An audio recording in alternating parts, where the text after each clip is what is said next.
Série informativa do IAB, especial 35 anos da Constituição da República Federativa do Brasil. Olá, meu nome é Márcia Diniz, sou advogada criminal e diretora de biblioteca do Instituto dos Advogados Brasileiros e também presidente da Comissão de Criminologia do IAB. Minha autodescrição eu sou uma mulher branca, de cabelos castanhos, mais ou menos até os ombros, olhos castanhos, aparento ter cerca de entre 50 e 60 anos, estou usando uma camisa preta e colar e brincos dourados. Hoje nós estamos comemorando 35 anos da Constituição da República Federativa do Brasil. E é muito importante esse momento, porque é um momento de reflexão e renovação do nosso compromisso com a democracia e com o espírito de justiça e igualdade que marcou todo o processo constituinte. Temos muito a comemorar. Há 3 décadas e meia, superamos um sombrio período ditatorial que deixou cicatrizes sociais profundas e concretizamos um processo de redemocratização social quando outorgamos a Constituição Cidadã após amplo debate democrático que contou com massiva participação social. Na Constituição Cidadã, definimos como fundamento do Estado Democrático de Direito brasileiro a soberania, a cidadania, a dignidade da pessoa humana, os valores sociais do trabalho e da livre iniciativa e o pluralismo político.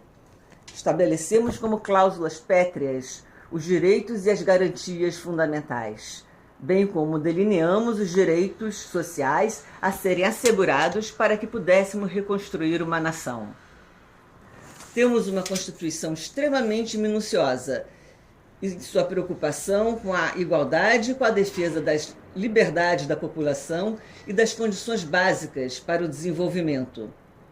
Mas ainda temos um longo caminho a percorrer. De lá para cá, nos últimos 35 anos, experimentamos gravíssimos ataques ao regime democrático e enfrentamos todos os dias complexos obstáculos à realização de direitos previstos em nossa Carta Magna, que ainda não são plenamente garantidos a todos.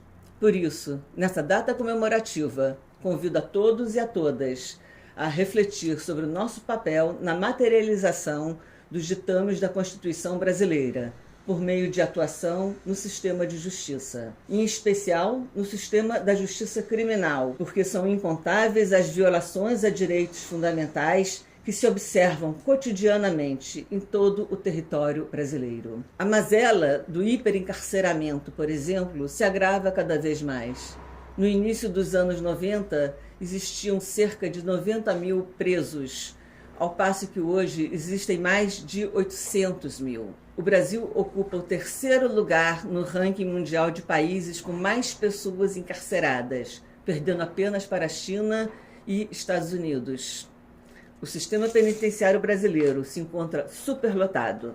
Segundo dados do Monitor da Violência, projeto criado a partir da parceria entre o G1, o Núcleo de Estudos de Violência da USP, e o Fórum Brasileiro de Segurança Pública em 2021, o Brasil contava com 440 mil vagas ocupadas por quase 700 mil presos, ou seja, um déficit de quase 250 mil vagas, e o projeto revelou que naquele ano havia 55% de superlotação e que 32% do total era de presos provisórios, sem contar com as pessoas presas também nas carceragens civis. Em 2022, um levantamento do Fórum de Segurança Pública apontou a permanência de um déficit de mais de 236 mil vagas e destacou que 1 em cada 4 presos ainda não foram condenados, ou seja, são presos provisórios.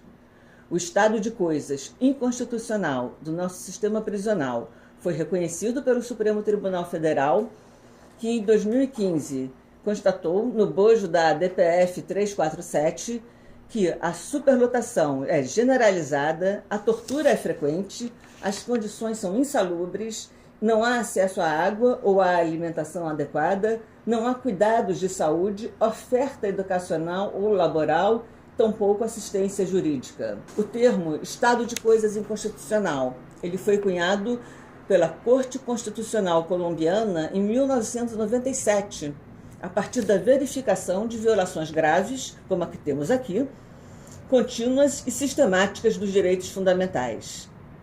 A Corte colombiana tinha como objetivo o combate a essas violações, que decorrem de omissões estatais por uma atuação coordenada de vários atores sociais. De acordo com a Corte, o estado de coisas inconstitucional é definido através, principalmente, dos seguintes fatores.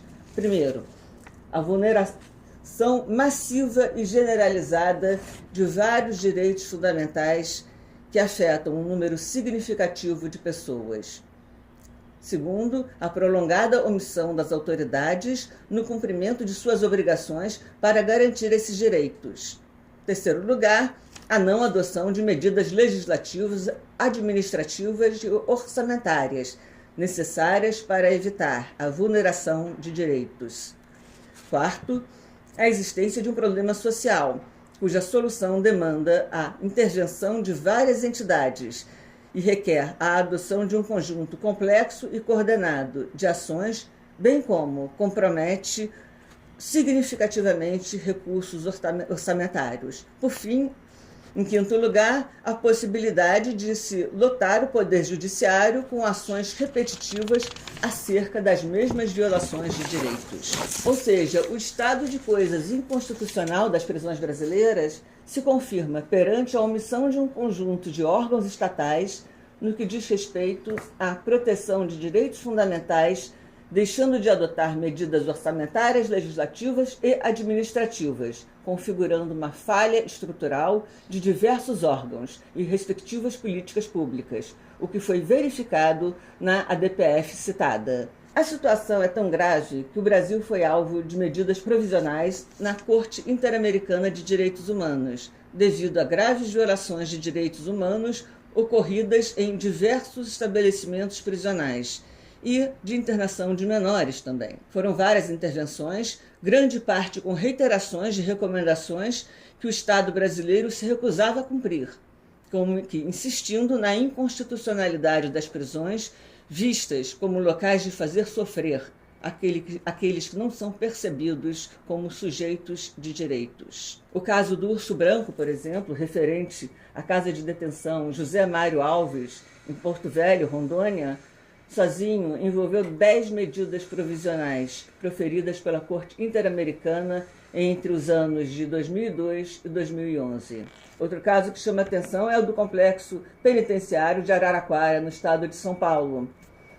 Após uma série de rebeliões e motins devido à superlotação, os agentes estatais, agentes penitenciários, soldaram as portas de um pavilhão, levando ao confinamento de 1.600 presos, sem divisórias, numa área com capacidade para 160 pessoas, sem nenhum agente penitenciário e sem contato com o exterior. Condições degradantes. A ala possuía apenas 13 sanitários, além da ausência total de remédios, produtos de higiene e eletricidade. A situação durou quase um mês. E não fosse suficiente, durante o período, um helicóptero do Estado sobrevoou a área e foram percebidos disparos contra os detentos. As penas, como se sabe, também não se restringem ao condenado. Na maior parte das vezes é violado o princípio da intranscendência da pena, e os familiares tornam-se também vítimas da violência do aparelho punitivo estatal. Todas essas violações a direitos fundamentais e, consequentemente, a normas basilares de nossa Constituição da República são atravessadas ainda por questões sociais complexas e preconceitos estruturais, causando a interseccionalidade de fatores como raça, classe e gênero. Quase 70% da população carcerária é negra e jovem. Se é bem verdade que somos todos iguais perante a lei, como admitir que vieses racistas continuem mantendo corpos presos como a maior parte do contingente carcerário no Brasil? Essas tristes estatísticas, elas se mantêm quando se refere ao encarceramento feminino. Mulheres negras são as mais afetadas pela cruel seletividade do sistema penal e são frequentemente invisibilizadas em debates sobre o tema.